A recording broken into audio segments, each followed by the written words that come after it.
Doctor Who Season 10, Episode 1. Review, thoughts, feelings. I love Capaldi's Doctor.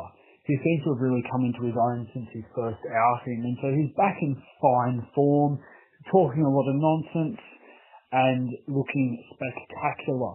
I love the line about his age. Does he look like he's been teaching there for 70 years? He seems offended that he looks old, even though he knows that he looks old, and he is a lot older than, 90, that would imply. Pearl McKay's Bill seems instantly likeable. She has a bit of a quirky face that isn't traditionally attractive, which I like about her. It brings more personality to the character. Her sexuality, which was pre-released that she is lesbian, seems to be introduced quite organically. It's not very in-your-face, look at me, we've finally got a gay character. Well, finally, we've got Captain Jack Harkness and the Lizard Lady and the girl. So I suppose it's just another gay character. Nardole has returned. I love Nardole. Nardole. I don't know how you say it. But I'm just interested, does he have a robotic body? Because I just assumed he was re-put onto his flesh and bones, but he seemed to have a piece fall out of him. Whether that was something falling out of his jacket and it was just supposed to be funny that he was trying to ignore it, or what. But just, I love the character. He seems to just have a great oddness about him that really fits in with the Doctor, and hopefully he'll create some great positive humour. The villain, the puddle, engine oil that can time travel and space travel. I didn't like that. The fact that it could travel to Australia, that was fine by me. I understand that. That's across the globe, through the water, lickety split. But to the other end of the time and universe and everything, you would think on its way there, if it didn't time travel, it would lose its way. But obviously it can time travel because it jumped to there, then back to the Daleks. It's a bit unbelievable. If the Doctor hadn't done that and had thought that there just should have been some other way to keep it on Earth, it's unbelievable even for special space oil. Very, very weird. The Vault. I'm interested to know what's in the Vault. The Vault seems very peculiar. The Doctor's been at the university for 70 years as a teacher trying to protect the Vault. So either he's staying there and protecting it out of choice, or he can't crack the Vault, and he's either waiting there because he can't crack it, and he's waiting till, he doesn't need to protect it anymore, or he's waiting there with it until it opens, like it's automatically got a timer or something, or maybe he's still trying to crack it and he can't get it. He seems to be protecting the content so he knows what's in it. I really wonder who's coming back for it. There was a sneaky little cameo there of those guys wearing silver with silvery white dreadlocks. They're an old school villain whose name I can't remember and I'll have to look up. I'll try to put it on the screen. Daleks, back again. Daleks need to go away for a bit.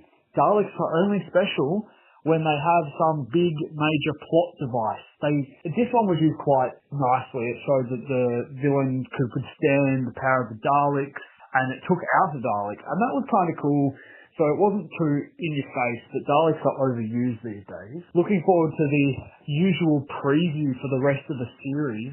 We get the guys from Mars, the Martian fighter guys. I'll put the name on the screen again because I should research before I just do off-the-top thoughts, feelings, reviews. I forget what they're called. The Ice Warriors. Ice Warriors are back.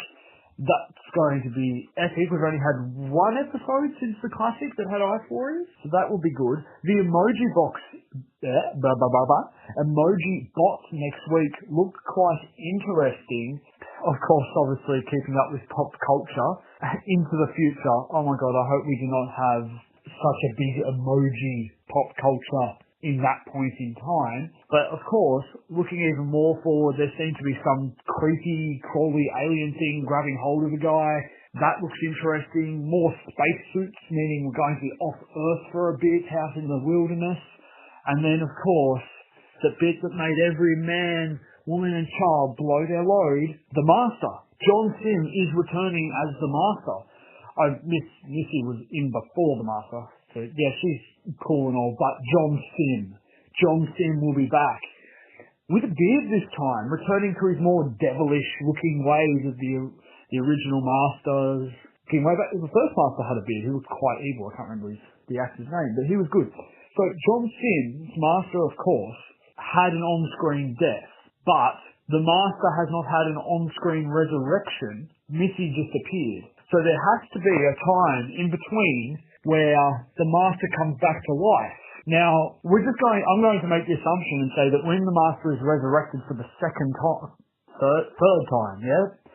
Gets brought back after the Daleks kill him in the 8th Doctor movie, the Time Lords brought him back then he died, then he was brought back again. So yes, this will be his third resurrection. One would assume that that's going to be a major plot point, maybe towards the end of the series or maybe the mid-season break. I'm hoping it'll be the major overarching problem besides the Vault this series. So Johnson's Master will have to be resurrected, and then at some point he'll have to die. Now, there's not saying that he will become Missy when he regenerates. He might become another Master, and Michelle Gomez might come back at a later date.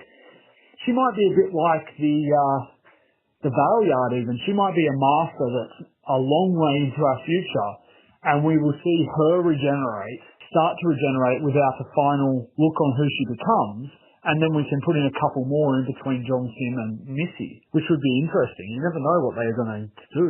Looking forward to that. Everything seems good. Bill seems like an interesting character.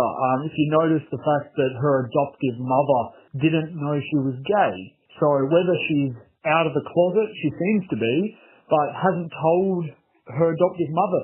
That leads to character growth in the story arc where she's back on Earth. You know, it's going to be good. There's similarities between her and Rose. She works a menial job as a chip server in a university. That seems quite interesting. She's willing to learn and better herself to a degree. Studying with the Doctor, that's quite random, especially since she wasn't a student. I don't know, guys. I like the episode. I give it a 6 out of 10. The villain, bit unbelievable, as I said, but decent. I like Bill as a character, which is good. This episode was built around introducing Bill as a believable, likeable companion to the Doctor and setting her up. So the villain wasn't supposed to be the major plot point. It set up the hints for the Vault. It set up the fact Nardole's around with the Doctor. The Doctor's been on Earth for a while. Gives a lot of backstory. Sets everything up nicely. So 6 out of 10. And that is all. Please like, comment, subscribe, share, la-da-da-da. Leave your comments about the episode. Tell me what you liked, what you didn't like. And adios.